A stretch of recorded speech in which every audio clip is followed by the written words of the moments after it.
कैसे हैं सब लोग। पेज नंबर 51 डिस्कस करते हैं। मेरे नोट्स मेरे यूट्यूब चैनल से डाउनलोड कर सकते हैं और अपने साथ में नोट्स का प्रिंट आउट लेकर के बैठें। पेज नंबर 51 पे बेसिकली 2-3 टॉपिक डिस्कस करने हैं। सबसे पहले तो एक्सीलरेशन इन एसएचएम। पिछले पेज में हमने एसएचएम की इक्वेशन यानी जो डिस्प्लेसमेंट वाली इक्वेशन होती है विच is called equation of SHM, एक तो वो समझा था। उसके बाद में वेलोसिटी कैलकुलेट करना सीखा था। तो अभी एक्सीलरेशन कैलकुलेट करना सीखेंगे। सिंपल हार्मोनिक मोशन में एक्सीलरेशन होता है because there is a restoring force. तो जब भी रिस्टोरिंग फोर्स है, कोई फोर्स प्रेजेंट होगी तो उसका तो काम ही एक्सीलरेशन प्रोड्यूस करना है, तो इसमें एक्सीलरेशन होता है। तो एक्सीलरेशन कैलकुलेट करना सीखेंगे सबसे पहला। उसके बाद सिंपल हार्मोनिक मोशन का टाइम पीरियड कैसे कैलकुलेट करें। टाइम पीरियड का मतलब है time taken in completion of one oscillation. तो टाइम पीरियड कैसे कैलकुलेट करें किसी सिंपल हार्मोनिक मोशन का, उसका एक फिक्स टाइम होता है। तो इसके लिए एक्सप्रेशन सीखेंगे। फिर इसकी एक डिफरेंशियल इक्वेशन हो सकती है। डिफरेंशियल इक्वेशन का मतलब होता है कि जिसमें first order differential, second order differential, dx by dt, dv by dt, इस तरह की टर्म्स होती हैं। तो इस तरह की इक्वेशन की हेल्प से या इस इक्वेशन की फॉर्म में सिंपल हार्मोनिक मोशन को रिप्रेजेंट किया जा सकता है, किया जाता है। तो हम सिंपल हार्मोनिक मोशन की डिफरेंशियल इक्वेशन डिड्यूस करना सीखेंगे। उसके बाद में total energy of A particle in an simple harmonic motion. किसी सिंपल हार्मोनिक मोशन में टोटल एनर्जी कैलकुलेट कैसे करें। तो टोटल एनर्जी का क्या मतलब हुआ कि काइनेटिक एनर्जी होती है, उसके पास में पोटेंशियल एनर्जी होती है। तो आप काइनेटिक एनर्जी और पोटेंशियल एनर्जी का समेशन कैलकुलेट इन्हें अलग अलग कैलकुलेट कर सकते हैं, काइनेटिक एनर्जी, पोटेंशियल एनर्जी को, और फिर इनका समेशन कैलकुलेट कर सकते हैं। तो that will be total energy in simple harmonic motion. तो टोटल एनर्जी कैलकुलेट करना सीखेंगे। उसके बाद सिंपल पेंडुलम के ऑसिलेशंस समझेंगे। और उसके बाद में time period of simple pendulum of length equal to earth radius. कोई सिंपल पेंडुलम जिसका स्ट्रिंग का लेंथ अर्थ के रेडियस के बराबर हो तो उसका टाइम पीरियड कितना होता है वो कैलकुलेट करना सीखेंगे। और नेक्स्ट है ऑसिलेशन इन स्प्रिंग। तो ये तो ऑसिलेशन इन स्प्रिंग वाला यहाँ पे इस पेज पे स्टार्ट हो रहा है, अदरवाइज पूरा नेक्स्ट पेज में ही है इसका मेजर पार्ट। तो इसको नेक्स्ट पेज के साथ कंटिन्यू करेंगे। तो ये इतना टॉपिक हमें इस पेज में डिस्कस करना है। तो चलिए स्टार्ट कर रहे हैं। सबसे पहला टॉपिक है एक्सीलरेशन इन एसएचएम। तो भाई आपने वेलोसिटी का एक्सप्रेशन तो डिड्यूस कर ही लिया था। वेलोसिटी के एक्सप्रेशन को एक बार और अगर टाइम के रिस्पेक्ट में डिफरेंशिएट कर दिया जाए तो आपको एक्सीलरेशन का एक्सप्रेशन मिल जाएगा। तो वेलोसिटी का एक्सप्रेशन आप ध्यान कर लें। वेलोसिटी का और ध्यान नहीं है तो कोई बात नहीं है, आप y का एक्सप्रेशन तो है ही आपके पास में, यानी कि सिंपल हार्मोनिक मोशन की इक्वेशन। तो सिंपल हार्मोनिक मोशन की इक्वेशन को सबसे पहले एक बार डिफरेंशिएट करके वेलोसिटी का एक्सप्रेशन निकाल लें, फिर एक बार और डिफरेंशिएट कर लें एक्सीलरेशन निकालने के लिए, यानी v वाला जो एक्सप्रेशन मिल गया उस v के एक्सप्रेशन को एक बार और डिफरेंशिएट कर लें तो आपको एक्सीलरेशन का एक्सप्रेशन मिल जाएगा। तो हम इसमें स्टार्ट कर रहा हूं मैं वेलोसिटी के एक्सप्रेशन से। तो वेलोसिटी का एक्सप्रेशन हमारा होता है velocity in SHM is given by v equal to a omega cos omega t. ये सबसे पहली इक्वेशन है, इक्वेशन नंबर 1। ये इक्वेशन मैंने लिखी है सबसे पहली लाइन, तो यहीं से स्टार्ट हो रहा है। तो the expression for velocity is v equal to a omega cos omega t. Okay, तो अब इस एक्सप्रेशन नंबर 1 को एक बार डिफरेंशिएट कर देते हैं विद रिस्पेक्ट टू t। तो हमने इसको डिफरेंशिएट किया तो it becomes on LHS dv by dt। dv by dt is acceleration a। तो आपको इक्वेशन मिल रही है a is equal to dv by dt is equal to d by dt of a omega cos omega t। अब इसमें जो जो constant है उनको डिफरेंशियल से बाहर ला के रख लो। a is constant, omega is constant, तो इन्हें तो डिफरेंशियल से बाहर रख लो। इन पे डिफरेंशिएशन का कोई इफेक्ट नहीं पड़ेगा। तो डिफरेंशिएशन में केवल बचेगा sine omega cos omega T बचेगा। तो अब कोस ओमेगा टी को डिफरेंशिएट कर सकते हो आप। कोस ओमेगा टी का डिफरेंशियल होता है माइनस साइन ओमेगा टी के रिस्पेक्ट में। लेकिन एक बार इसको पहले ओमेगा टी के रिस्पेक्ट में डिफरेंशिएट करोगे, उसके बाद में ओमेगा टी को टी के रिस्पेक्ट में डिफरेंशिएट करोगे तो एक और ओमेगा आ जाएगा। तो यहाँ से आपको एक्सप्रेशन मिलेगा alpha is equal to a omega omega और ब्रैकेट में माइनस साइन ओमेगा टी। तो ये मिला alpha is equal to, alpha से इसको डिनोट कर लिया हमने। इसका अल्फा का सर्कुलर एक्सीलरेशन या रोटेशनल एक्सीलरेशन से कोई लेना देना नहीं है। इसका सिंपल यहाँ पे a क्योंकि एम्पलीट्यूड के लिए यूज किया हुआ है तो a इज नॉट फ्री, तो इसलिए हमने अल्फा सिंबल यूज कर लिया है एक और। तो ये alpha is normal linear acceleration only.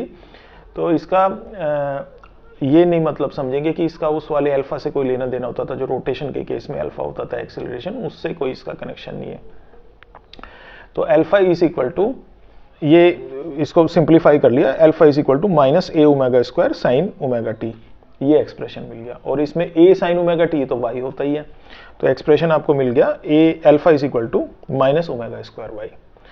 तो this gives you value of acceleration in simple harmonic motion minus omega square y. Now next topic, time period of SHM. तो कोई सिंपल हार्मोनिक मोशन का टाइम पीरियड कैलकुलेट करने के लिए, time period कभी calculate करना हो तो एक यूनिवर्सल फॉर्मूला आप यूज कर लें। तो ये फॉर्मूला लिखें, t equal to 2 pi under root displacement upon acceleration. और इस फॉर्मूला को याद कैसे रखें, डिस्प्लेसमेंट अपॉन एक्सेलरेशन है, या इसमें कंफ्यूजन तो देखो एक ही यही हो सकता है कि डिस्प्लेसमेंट अपॉन एक्सेलरेशन है या एक्सेलरेशन अपॉन डिस्प्लेसमेंट है। 2 पाई और अंडर रूट वगैरह ये तो सब ध्यान में रख सकते हैं और रखना ही है। तो इसमें ये वाले कंफ्यूजन को अवॉइड करने के लिए कि डिस्प्लेसमेंट अपॉन एक्सेलरेशन है या एक्सेलरेशन अपॉन डिस्प्लेसमेंट है, आप इसको डायमेंशनली सोल्व करके देख सकते हो। तो डायमेंशनली सोल्व करोगे तो डिस्प्लेसमेंट अपॉन एक्सेलरेशन रख के चलोगे तो ही आपको इसे सिंप्लीफाई करके टाइम की डायमेंशंस मिलेंगे। अगर एक्सेलरेशन अपॉन डिस्प्लेसमेंट का अंडर रूट इसको लेकर के चले और इसको डायमेंशंस रख के आपने सोल्व किया तो आपको टी के डायमेंशन नहीं मिलेंगे, फिर टाइम के डायमेंशन नहीं मिलेंगे। तो एक तो इस तरीके से कर सकते हो। दूसरा, आपको सिंपल पेंडुलम का टाइम पीरियड का फॉर्मूला तो वैसे याद ही है, याद रखना है अगर अभी याद नहीं भी है। तो t is equal to 2 pi under root l by g. इसमें l डिस्प्लेसमेंट होता है, लेंथ है, और g एक्सीलरेशन है। तो यहाँ से भी आपको याद रह जाएगा कि इसमें डिस्प्लेसमेंट अपॉन एक्सीलरेशन होता है हमेशा। तो ये एक यूनिवर्सल फॉर्मूला है, जब भी कभी टाइम पीरियड कैलकुलेट करना हो किसी भी तरह के सिंपल हार्मोनिक मोशन में तो हमेशा इसी फॉर्मूले का यूज करेंगे। तो इसको याद रख लेंगे, t equal to 2 pi under root displacement upon acceleration. अब नेक्स्ट टॉपिक है differential equation of SHM. SHM की डिफरेंशियल इक्वेशन ऑब्टेन करना सीख रहे हैं। तो एक एक्सप्रेशन मैंने जो सबसे पहला लिखा है, minus k y is equal to m d two y upon d t square. इसमें ये जो माइनस के वाई है ये फोर्स की वैल्यू है। ये कौन सी फोर्स है, ये रीस्टोरिंग फोर्स है। रीस्टोरिंग फोर्स के लिए मैंने आपको एक बात बोली थी कि restoring force is proportional to negative of displacement. तो यहाँ पे डिस्प्लेसमेंट मैंने y मान लिया है, तो F is proportional to minus y, और एक प्रोपोर्शनलिटी कांस्टेंट आएगा which is called force constant या स्प्रिंग कांस्टेंट भी कहते हैं उसे कई बार। F is equal to minus k y. तो ये जो माइनस के वाई है ये F की वैल्यू है बेसिकली। तो मैंने ये माइनस के वाई जो इस पहले सबसे पहला एक्सप्रेशन जो है इसमें LHS में F की वैल्यू पुट कर रखी है minus k y equal to m d two y upon d t square. ये न्यूटन सेकंड लॉ के साथ में लिख रखी है। F is equal to m a होता है, तो a को d two y upon d t square लिख सकते हैं, लिखते ही है, ये होता ही है। वेलोसिटी होता है डिस्प्लेसमेंट का एक बार डिफरेंशियल टाइम के रिस्पेक्ट में, और एक्सेलरेशन होता है डिस्प्लेसमेंट का 2 बार डिफरेंशियल टाइम के रिस्पेक्ट में। तो एक्सेलरेशन की value d two y upon d t square, क्योंकि यहाँ पे डिस्प्लेसमेंट y लेके चल रहे हो ना, x भी लेके चल सकते हो इस पूरी इक्वेशन में। तो इसके LHS में माइनस के एक्स लेके चलोगे और उस तरफ m d two x upon d t square ऐसे लेके चलोगे। तो ये इक्वेशन आपको मैं समझता हूँ कि समझ में आ गई क्या लिखा है, minus k y is equal to m d two y upon d t square, ये इक्वेशन है। अब इससे देखो नेक्स्ट लाइन में क्या किया हमने, d two y upon d t square को एक साइड में रख लिया और बाकी जितनी भी फिजिकल क्वांटिटीज हैं उनको दूसरे साइड में ले गए। तो d two y upon d t square remains on in LHS and the other things are written in RHS, minus k upon m into Y.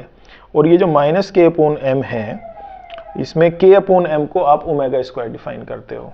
तो ये कैसे डिफाइन कर दिया, k upon m is equal to omega square. तो यहाँ पे तो हम ये बोल रहे हैं कि भाई ये सब्सटीट्यूशन किया है हमने, लेकिन ये असल में सब्सटीट्यूशन नहीं है, ये इसकी डेफिनेशन होती है, के की definition, k is equal to m omega square होता है। और ये जो डेफिनेशन है k is equal to m omega square, इस डेफिनेशन को तो आप पक्का याद रख लें। ये डेफिनेशन, के की डेफिनेशन आपको 1000 जगह आपको काम देगी और बहुत यूजफुल रहेगी, न्यूमेरिकल सोल्व करने में मदद करेगी, डेरिवेशन करने में मदद करेगी, और ये एकदम फंडामेंटल है। जैसे आपने वेलोसिटी का फॉर्मूला याद रखा हुआ है, एक्सीलरेशन का फॉर्मूला याद रखा हुआ है, जो बेसिक कॉन्सेप्ट फॉर्मूला है। यहाँ सिंपल हार्मोनिक मोशन की बात नहीं कर रहा कि एक्सीलरेशन होता क्या है, वेलोसिटी होती क्या है, velocity is dy by D T, acceleration is d2y by D t square. ये जो आपने बिल्कुल फंडामेंटल है, एबीसी है ऑफ फिजिक्स, तो ये k को तो एबीसी ही मान के चलें, इतना बेसिक है, इसको बिल्कुल याद रख लें पक्का। k is equal to m omega square, तो ये k equal to m omega square से ही हमने k बाय एम को ओमेगा स्क्वायर लिखा है, ठीक है। और अभी इसको एग्जाम में करने के लिए क्या लिखोगे कि substitute omega square in place of k by m. तो जैसे ही k बाय एम की जगह पे ओमेगा स्क्वायर आपने सब्सटीट्यूट किया, you immediately get an equation d2y upon d t square is equal to minus omega square y। और बस इसमें ये जो माइनस ओमेगा स्क्वायर y है, इसको वापस LHS की तरफ ले जाओगे तो you will immediately gate differential equation of SHM d2y upon dt square plus omega square y equal to 0. This is dE of SHM. Now next topic is total energy of a particle in an SHM. Total energy calculate करने जा रहे हैं, तो दो energies हमें calculate करनी पड़ेंगी, एक तो काइनेटिक एनर्जी कैलकुलेट करनी पड़ेगी, एक पोटेंशियल एनर्जी कैलकुलेट करनी पड़ेगी, और इनका समेशन कैलकुलेट करके टोटल एनर्जी निकलेगी। तो ये तरीका है। तो सबसे पहले के की डेफिनेशन से मैंने स्टार्ट किया है। के प्रोपेगेशन कांस्टेंट, वही जो अभी आया था वो प्रोपेगेशन कांस्टेंट ही है। तो के की मैंने क्या डेफिनेशन बताई थी, एम ओमेगा स्क्वायर, तो वही डेफिनेशन मैंने सबसे पहले इक्वेशन में लिख दी, k is equal to m omega square is expression number 1। अब पोटेंशियल एनर्जी को आप कैलकुलेट कर सकते हो, एक बड़ा आसान तरीका है।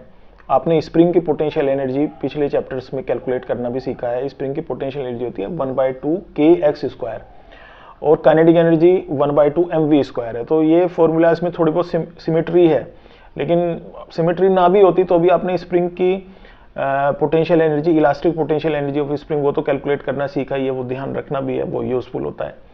तो 1/2 kx स्क्वायर, तो ये वाले एक्सप्रेशन में k की वैल्यू ये सब्सटीट्यूट कर लो, एम ओमेगा स्क्वायर जो मैंने अभी बताई है, तो ये immediately you will gate potential energy of spring, potential energy in simple harmonic motion. तो पोटेंशियल एनर्जी का एक्सप्रेशन आप यूज कर रहे हो 1/2 kx स्क्वायर, और इसमें आपने k की वैल्यू सब्सटीट्यूट कर दी एम ओमेगा स्क्वायर। तो from 1 and 2 you get potential energy Pe is equal to 1/2 m omega square kx square. Expression number 3, ये पोटेंशियल एनर्जी का एक्सप्रेशन मिल गया आपको। Now kinetic energy is calculated as ke is equal to 1/2 mv square. Expression number 4, ऐसे kinetic energy calculate करते हो आप 1/2 mv square, और इसमें v की वैल्यू सब्सटीट्यूट कर लो। v की वैल्यू जो पीछे आप कैलकुलेट करके आए थे, v is equal to omega under root a square minus x square, और यहाँ v स्क्वायर की वैल्यू पुट करनी है, तो उसका स्क्वायर करके तब पुट करोगे तो you will get ke equal to 1/2 m omega square bracket में a square minus x square. This is expression number 5, और ये काइनेटिक एनर्जी का एक्सप्रेशन भी है। तो एक्सप्रेशन नंबर 3 मिल गया आपको पोटेंशियल एनर्जी का एक्सप्रेशन, एक्सप्रेशन नंबर 5 आपको मिल गया काइनेटिक एनर्जी का एक्सप्रेशन। अब टोटल एनर्जी निकालनी है, इन दोनों को समेशन कर लो। T is equal to p plus k, p की वैल्यू सब्सटीट्यूट कर ली 1/2 m omega square x square, plus k की वैल्यू सब्सटीट्यूट कर ली 1/2 m ओमेगा स्क्वायर ब्रैकेट में a square minus x square. इन दोनों को प्लस किया, समेशन मिला 1/2 m omega square a square. This is expression of this total energy. और इसमें जो m ओमेगा स्क्वायर है, इस m ओमेगा स्क्वायर को तो आप अगेन k स्क्वायर लिख सकते हो, k लिख सकते हो, तो ये आपको T equal to 1/2 k a square मिल गया एक्सप्रेशन नंबर 6। तो एक्सप्रेशन ये जो ऊपर मिला था 1/2 m omega square a square, वो भी ठीक है। अदरवाइज और सिंपल फॉर्म में याद रखना चाहते हैं तो 1/2 k कैपिटल A स्क्वायर ये करके याद रख लें, और इसमें k की वैल्यू m ओमेगा स्क्वायर होती है, वो हमें पता ही है। तो अब ये देखें एक्सप्रेशन नंबर 6 में एक इंपॉर्टेंट फीचर है जो मैं आपको बताने जा रहा हूं कि 1/2 k a square is a constant thing, it does not change with time. इसमें कोई भी वेरिएबल क्वांटिटी है ही नहीं, k is a constant, capital A is amplitude, amplitude remains constant in simple harmonic motion. Amplitude is not displacement, amplitude is maximum value of displacement, तो amplitude change थोड़ी होता है, तो a is a constant thing. तो ये जो quantity है 1/2 k a square, it does not change with time, ये टाइम के साथ में चेंज नहीं होता, तो ये कांस्टेंट है। जबकि काइनेटिक एनर्जी का एक्सप्रेशन आप देख लो, पोटेंशियल एनर्जी का एक्सप्रेशन आप देख लो, ये दोनों चेंज होती हैं, अलग अलग जगह पे अलग अलग होती हैं। और क्वेश्चन एग्जाम में ये पूछ भी लेते हैं कि भाई काइनेटिक एनर्जी किन पोजीशंस पे मैक्सिमम होती है, किन पोजीशंस पे मिनिमम होती है, और ऐसी पोटेंशियल एनर्जी के लिए भी पूछ लेते हैं कि पोटेंशियल एनर्जी किन पोजीशंस पे मैक्सिमम होती है, किन पोजीशंस पे मिनिमम होती है। तो लेकिन total energy remains conserve through out the motion. Simple harmonic motion के किसी भी पॉइंट पे आप टोटल एनर्जी कैलकुलेट करके देखोगे तो वो हमेशा आपको सेम ही वैल्यू मिलेगी। इसका ग्राफ भी प्लॉट किया जा सकता है। अच्छा, काइनेटिक, चलो इंसिडेंटली काइनेटिक एनर्जी किन पॉइंट पे मैक्सिमम होती है? काइनेटिक एनर्जी एक्सट्रीम पोजीशंस पे तो पार्टिकल रुक ही जाता है मोमेंटरली, तो वहां पे तो काइनेटिक एनर्जी जीरो ही होती है। जिस समय अपनी इक्विलिब्रियम पोजीशन से पास हो रहा होता है उस समय मैक्सिमम होती है काइनेटिक एनर्जी, वहां पे सबसे स्पीडली पास हो रहा होता है। And this you can also calculate with the help of formulas. Formula क्या था काइनेटिक एनर्जी का? था 1/2 m ओमेगा स्क्वायर ब्रैकेट में a square minus x square. तो आप जिस पोजीशन पे भी काइनेटिक एनर्जी निकालना चाहते हो x की वही वैल्यू इसमें सब्स्टिट्यूट कर लो। तो एक्सट्रीम पोजीशंस पे तो x is equal to capital A amplitude, तो this expression number 5 gives you 0। और इक्विलिब्रियम पोजीशन पे x की वैल्यू 0 है, तो this expression kinetic energy gives you 1/2 m omega square a square, which is maximum value of kinetic energy. In fact it is the entire total energy is in the form of kinetic energy only when the particle is passing through its equilibrium position. तो ये बात आपको समझ में आ गया। अब potential energy के लिए, पोटेंशियल एनर्जी कहाँ पे मैक्सिमम होती है? जिस समय इक्विलिब्रियम पोजीशन पे, जिस समय एक्सट्रीम पोजीशंस पे होता है पार्टिकल, उस समय पोटेंशियल एनर्जी मैक्सिमम होती है, और जिस समय इक्विलिब्रियम पोजीशन पे होता है पार्टिकल उस समय पोटेंशियल एनर्जी मिनिमम होती है। और ये चीज़ आप जो इसके मैंने फॉर्मूलाज बताए हैं उसमें वैल्यू सब्स्टिट्यूट करके भी कैलकुलेट कर सकते हो, तो ये चीज़ ध्यान रखनी है। अब नेक्स्ट है oscillation in simple pendulum. Simple pendulum में जो ओसिलेशन होता है तो उसमें एक रिस्टोरिंग फोर्स जो लगती है वो रिस्टोरिंग फोर्स है -mg sin theta. mg force लगती है डाउनवर्ड, बॉब का मास m है तो उसका वेट डाउनवर्ड लगता है mg which is equal to mg। तो इस mg के आपने हॉरिजॉन्टल और वर्टिकल कंपोनेंट में इसको रिजोल्व कर लिया, तो इसका जो ये हॉरिजॉन्टल कंपोनेंट बनेगा it is mg sin theta. तो ये mg sin थीटा इसको इक्विलिब्रियम पोजीशन की तरफ लेके आता है, और -mg sin थीटा इसलिए लिख रखा है क्योंकि it is opposite to the direction of displacement. तो F restoring is equal to -mg sin theta. This is restoring force in case of simple pendulum. तो यहां से मैंने स्टार्ट किया है। अब ये एक इसका डायग्राम है, उस डायग्राम की ज्योमेट्री से अगर देखोगे तो sin थीटा की वैल्यू x/L होती है। sin थीटा कैसे कैलकुलेट करते हैं? a/h से कैलकुलेट करते हैं। तो a की वैल्यू वहाँ पे एम्पलीट्यूड की वैल्यू x होती है, और इसकी हाइपोटेन्यूज की वैल्यू L होती है, जो लेंथ ऑफ द स्ट्रिंग है। थीटा एंगल बन रहा होता है ऊपर में कोनिक शेप में, तो थीटा के सामने ये x बैठता है और इधर L बैठता है स्ट्रिंग की लेंथ। तो वहाँ से आप sin थीटा को x/L लिख सकते हो। तो ये x/L को इसमें -mg sin थीटा में आप सब्सटीट्यूट कर लो, so you immediately get F restoring is equal to -mg x/L। और इसको एक फॉर्म में आपने लिखा है, एक पर्टिकुलर फॉर्म में नेक्स्ट स्टेप में F restoring is equal to -mg/L bracket में इनटू x। तो ये जो mg/L है this is force constant, this is force constant. तो force constant in case of simple pendulum is alpha is equal to mg/L, ये ध्यान में रख लेंगे। तो ये आपको न्यूमेरिकल सोल्व करने में हेल्पफुल रहेगा। एग्जाम में डेरिवेशन भी आ जाता है, सिंपल पेंडुलम का ओसिलेशन वो करने के लिए बोले तो आपको अल्फा की वैल्यू वगैरह उसे निकाल के दिखानी पड़ेगी। तो alpha is equal to mg/L। अब एक टाइम पीरियड कैलकुलेट करते हैं कैसे सिंपल पेंडुलम का, जिसकी लेंथ अर्थ के रेडियस के बराबर है। तो अर्थ का रेडियस कितना 6400 किलोमीटर्स होता है, या 6.4 × 10⁶ मीटर्स। तो इसमें जो एक्सप्रेशन t = 2π√L/g, इसमें L की वैल्यू 6.4 × 10⁶ मीटर सब्सटीट्यूट कर लें, G की वैल्यू 9.8 मीटर पर सेकंड स्क्वायर सब्सटीट्यूट कर लें। इसको सोल्व करेंगे तो you will get result 84 minutes. तो रिजल्ट सेकंड में मिलेगा, उसे कन्वर्ट करके 84 मिनट में रखा हुआ है। इसको इसी तरीके से याद रखा जाता है, हमेशा ऐसे ही याद रखते हैं 84 मिनट 84 मिनट।